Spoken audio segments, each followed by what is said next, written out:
Hi everyone, welcome back. Today I'm putting the binding on my quilt. We've been working on this for the last few videos, and today I'm going to show you a 3-step process to putting the binding on. So the first thing I'm going to do is create the binding using black fabric. You can use any quilting fabric you like. Then I'm going to attach the binding to the quilt with my machine. And then the third step is actually hand sewing the binding down so that you don't see any stitch line on the quilt. This is future Rachel. There was too much to cover in this video, so the hand stitching step is actually going to be in the next video, but I'll link that down below when it comes out, which will be like less than a week later. So if you're watching this in the future, it's probably already there. So I have ironed out my fabric. It is folded in half. And I've worked out, unfolded, it's 44 inches. I'm gonna need 2 lots for every side. So I'm gonna need 8 slices, eight parts. So I'm gonna even up this edge first by lining up my ruler on the fold to make sure that it is nice and straight. That's gonna get all of that.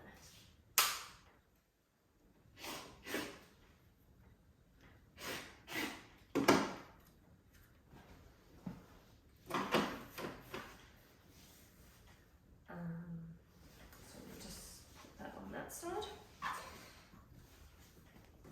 So the strips for the binding need to be cut at 2.5 inches.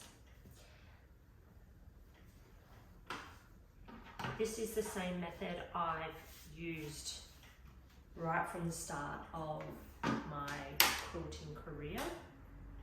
So I've found many quilts in this way.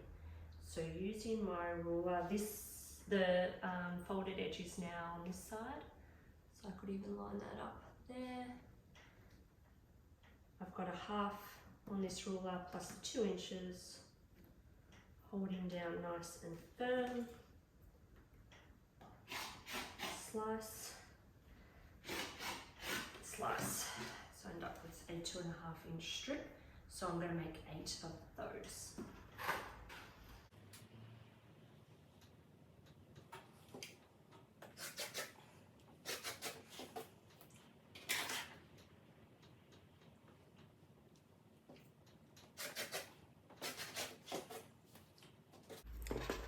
To join the 2 strips of your binding, you're going to be putting them at right angles to each other. Because my fabric does have a selvage and some holes, I don't want to include that. So I just am going to still put it at right angles, but have the selvage hanging off the same amount each side. I am then going to sew from this corner down to this corner. If you're starting out, I would draw that line with a bit of chalk, but I have been doing it for a while and I don't use the chalk line anymore. I just eyeball it. So lining up like an imaginary line right down to here, I'm aiming for this spot, so I just sew towards there.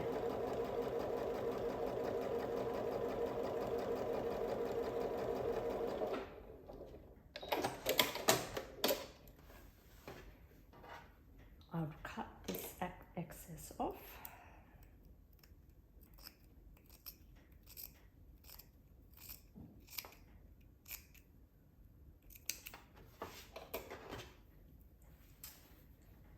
And then you have a diagonal seam. And the reason you have the diagonal seam instead of a seam straight up is just to spread the bulk of your seam. When you're putting this on the quilt, which we'll see later, this will be ironed open, it'll be folded in half, and then we have about 1.5 to 2 inches where the seam is rather than just all in one spot. So it's just reducing bulk on the side of your quilts. If you had a fabric that had a right side, obviously you'd be putting right sides together. So then the important thing is to make sure you keep going the right way. So I've got this is my right side now, so I make sure that I follow that along so that I know with my next strip that that's the right side, so right sides together.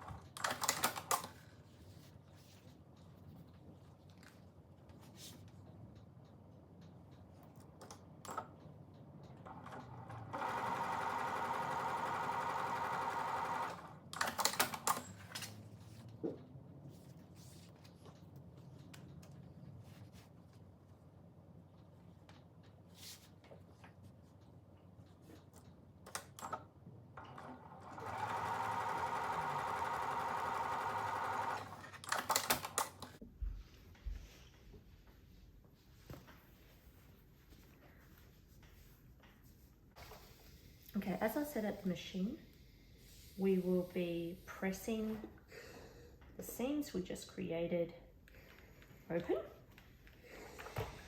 and also folding the whole of the binding in half. So carefully lining the two edges up.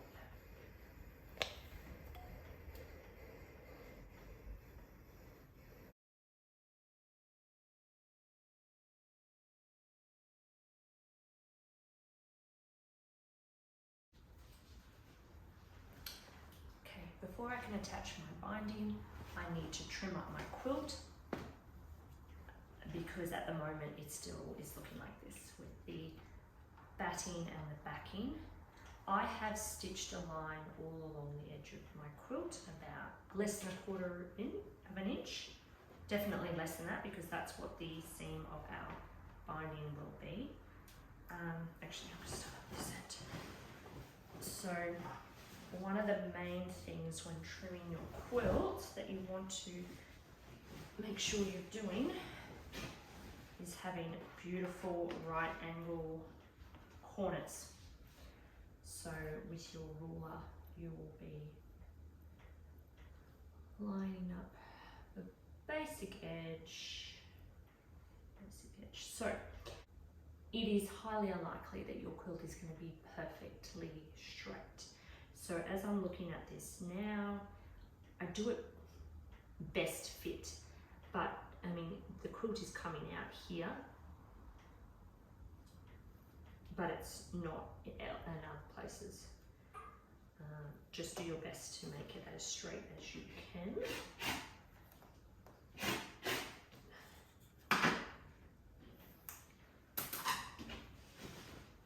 And it doesn't matter if you cut over your stitch line on the edge of the quilt or not.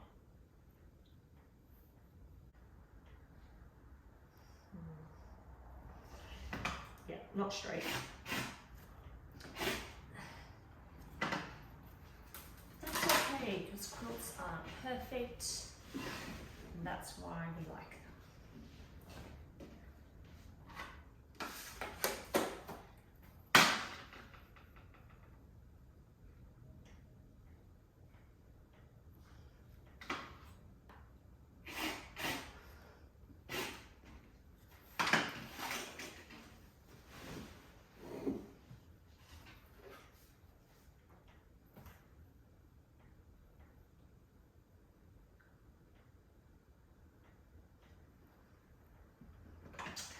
So I do know people, when I say know people, I mean people on the internet, that will stitch their binding on to their quilt without trimming first, like they just stitch it along the edge and then they trim everything. And I did consider trying that, but the fact that when I'm doing this process it's not straight, that would mean my quilt then doesn't end up perfectly straight either, and I don't think I like that. So I think I prefer to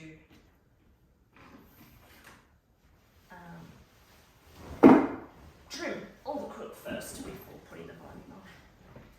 Stick to the old method. So now I'm doing the second side, and I want to make sure my ruler is straight along the edge so that my corner is at 90 degrees, nice and rectangular, square.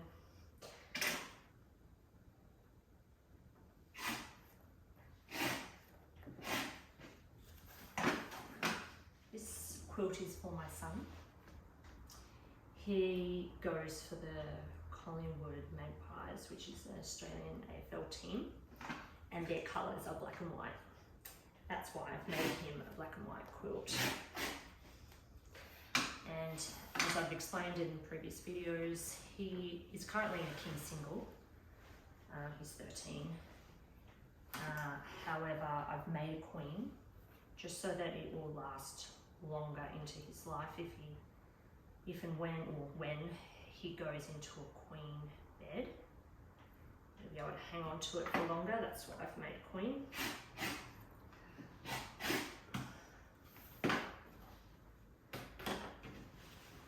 And when picking the fabric, I made sure I had a mixture of tones.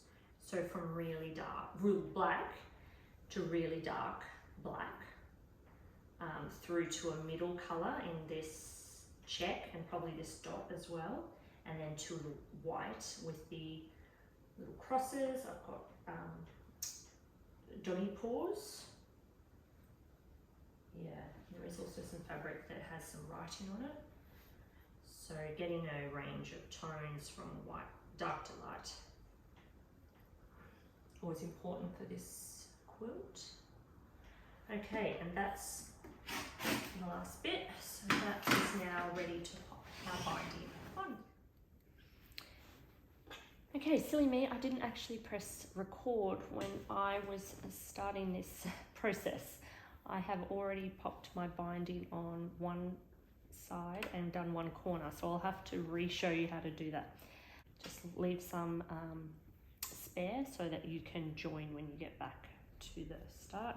I went all the way along, done a corner. So basically I'm getting my raw edge of my binding against the raw edge of my quilt, and I'm sewing with ever so slightly more than a 1/4 inch.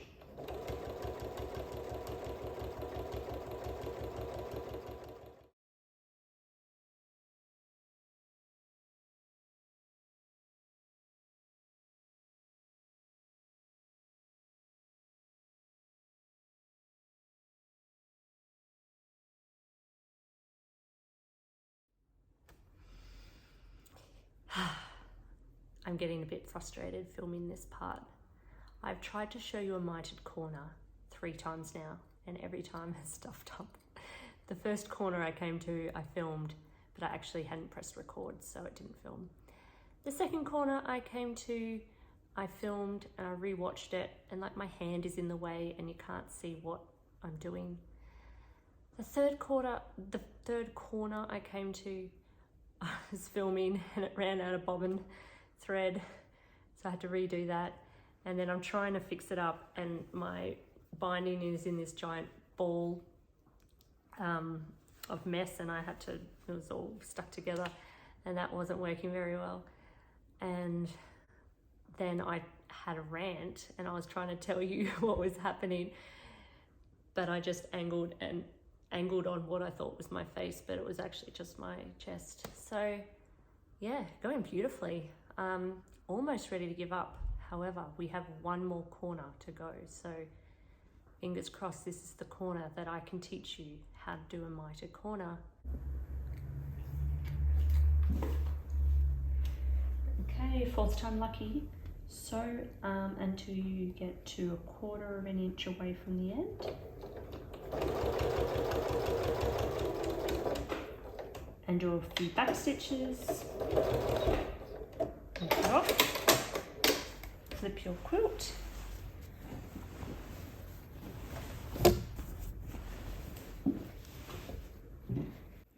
Binding goes back, so you have a right angled corner, and the diagonal goes right to the corner of your quilt, and then it comes forward.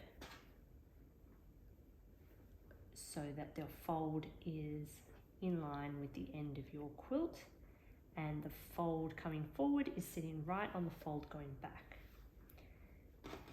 We should still have our raw edges along the raw edge of our quilt. We start sewing 1/4 of an inch in from the end, so I just drop my needle there. I'll go forward a little bit, back a little bit, and forward.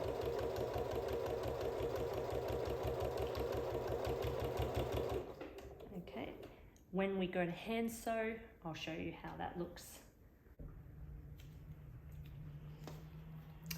Okay, we are nearly finished. We just have to attach our binding back together in the diagonal and stitch it back down. So how we do that, I cut one side to be round about the middle, anywhere in the middle, so I've cut that one there, and then this one comes over.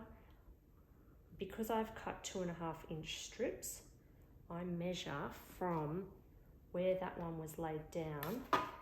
I want an overlap of 2.5 inches. So make sure it's nice and straight. That one sits there. Pull this one over and get my ruler. 2.5 inch. So I need to make sure that that's around there. There. 2.5 inches is there.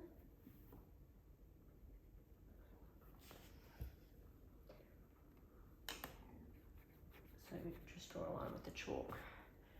So I would cut that part off.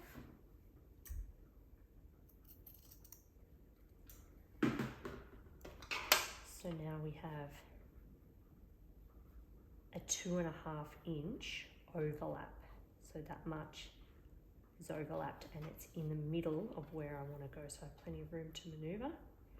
I pull this side out with the right side facing up, and my other side, I also want right side of it going against the right side of this side. We're going to line them up perpendicular and we're going to sew them again. We need to probably pin them in place.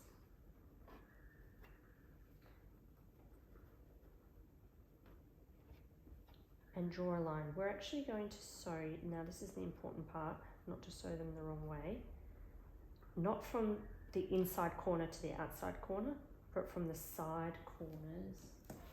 So with our ruler, we can draw that line in, corner to corner, like that.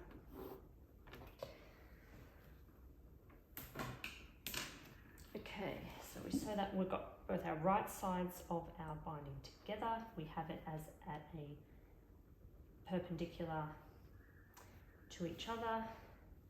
We have a stitch line. We stitch the stitch line.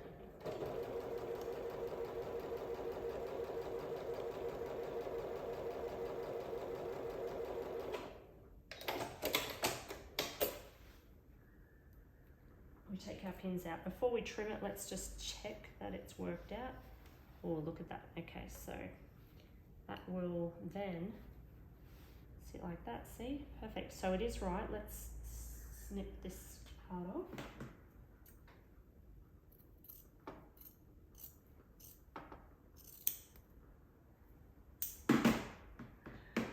You could press it open with your fingers if you wanted to, because that's how we did the other ones.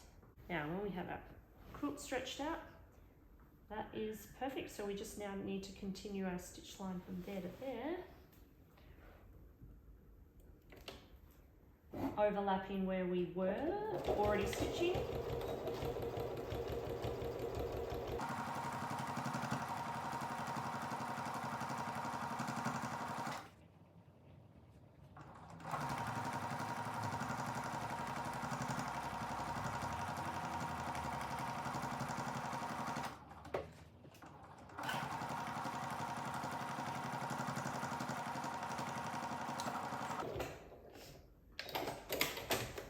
and all done. Our binding is stitched on. The rest will be by hand.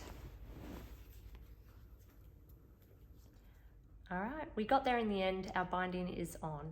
This video was longer than I intended, so we're going to continue with the hand stitching process next video. So I hope you learned something. Leave a comment below. Is that how you bind your quilts, or do you have an easier way? And I'll see you next video. Bye.